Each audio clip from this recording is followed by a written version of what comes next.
आदरणीय प्रधानमंत्री जी, आपको नमस्कार, सादर प्रणाम।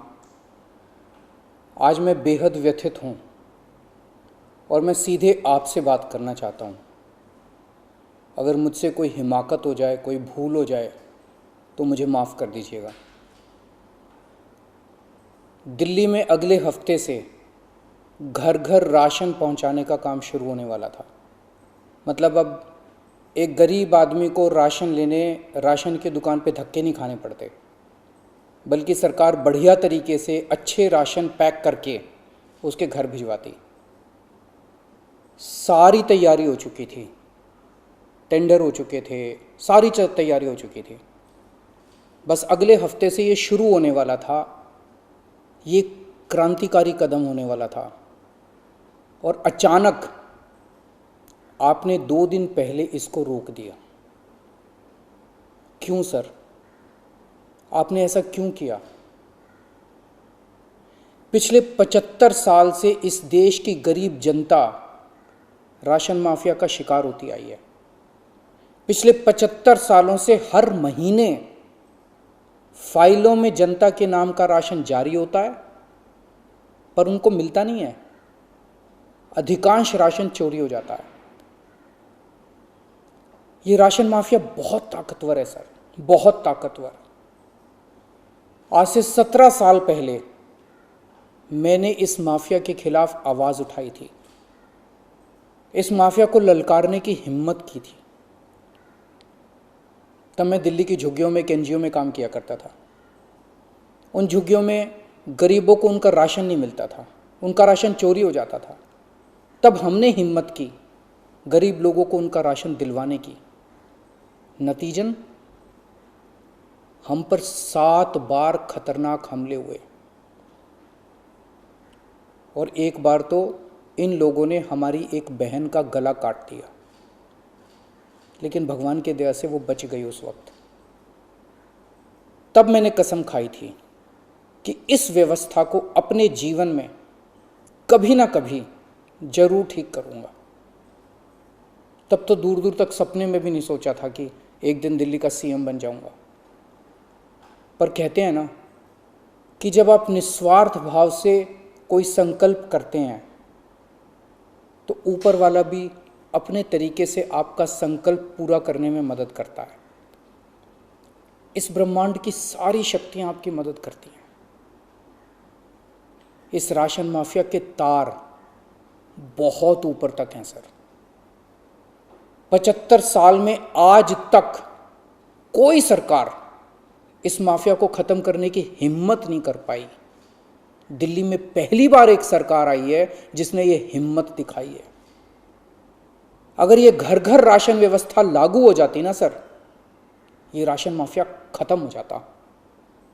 पर देखिए ये राशन माफिया कितना ताकतवर निकला। दिल्ली में ये योजना अगले हफ्ते से लागू होने वाली थी और 1 हफ्ता पहले इन्होंने इसको खारिज करवा दिया। आपने ये कह के हमारी स्कीम खारिज की है कि हमने केंद्र सरकार से इसकी अप्रूवल नहीं ली। ये गलत है सर। हमने एक बार नहीं, 5 बार आपकी अप्रूवल ली है। ये रही सारी चिट्ठियां। केंद्र सरकार को हमने इतने सारे खत लिख के बताया कि हम ये योजना दिल्ली में लागू करने जा रहे हैं। कानूनन हमें दिल्ली में ये स्कीम लागू करने के लिए केंद्र सरकार की कोई अप्रूवल लेने की जरूरत नहीं है। कानूनन इस स्कीम को लागू करने के लिए राज्य सरकार पूरी तरह से सक्षम है। लेकिन हम केंद्र सरकार के साथ किसी तरह का कोई विवाद नहीं चाहते थे, इसलिए हमने एक बार नहीं 5 बार आपका अप्रूवल लिया है सर। मार्च के महीने में हमारी योजना पे आपकी सरकार ने कुछ आपत्तियां लगाई, हमने आपके सारे ऑब्जेक्शन पूरे कर दिए। जैसे हमने इस योजना का नाम मुख्यमंत्री घर घर राशन योजना रखा था। आपने ऑब्जेक्शन लगाया कि हम इस योजना का नाम मुख्यमंत्री के नाम से नहीं रख सकते। हमारा मकसद अपना नाम चमकाने का नहीं था, हमारा एक ही मकसद था किसी भी तरह से ये स्कीम लागू हो और गरीबों को उनका राशन मिलने लगे। हमने आपकी बात मान ली, हमने स्कीम से नाम ही हटा दिया, और भी आपने जितने ऑब्जेक्शंस किए हमने सारे मान लिए। इस सब के बावजूद भी आप कहते हो हमने आपकी अप्रूवल नहीं ली। और कैसे अप्रूवल लेते हैं सर? अब और कैसे अप्रूवल लें? इस सब के बाद भी आपने ये स्कीम खारिज कर दी, क्यों सर? लोग पूछ रहे हैं, अगर इस देश में पिज्जा की होम डिलीवरी हो सकती है, बर्गर की होम डिलीवरी हो सकती है, स्मार्टफोन और कपड़ों की भी होम डिलीवरी हो सकती है, तो फिर गरीबों के घरों में राशन की होम डिलीवरी क्यों नहीं होनी चाहिए? सारा देश जानना चाहता है आपने ये स्कीम खारिज क्यों की सर?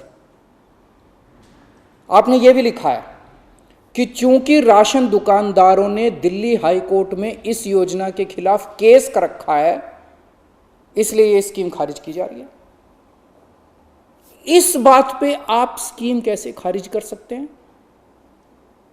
ये राशन दुकानदार इस योजना के खिलाफ हाई कोर्ट से स्टे लेने गए थे, हाई कोर्ट ने इन्हें स्टे देने से मना कर दिया। जब हाई कोर्ट ने इन्हें स्टे नहीं दिया तो आपने इस स्कीम पे स्टे कैसे लगा दिया? आपको इन राशन वालों से इतनी हमदर्दी क्यों है? अगर आप राशन माफिया के साथ खड़े होंगे सर, तो इस देश के गरीब लोगों के साथ कौन खड़ा होगा? दिल्ली के उन 70 लाख गरीब लोगों का क्या होगा जिनका हर महीने ये राशन माफिया राशन चोरी कर लेता है? उन 20 लाख गरीब परिवारों की कौन सुनेगा?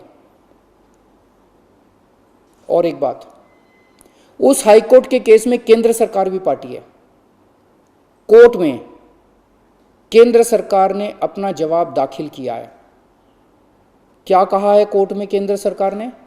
केंद्र सरकार ने कोर्ट में हमारी इस योजना के खिलाफ एक भी आपत्ति नहीं की है।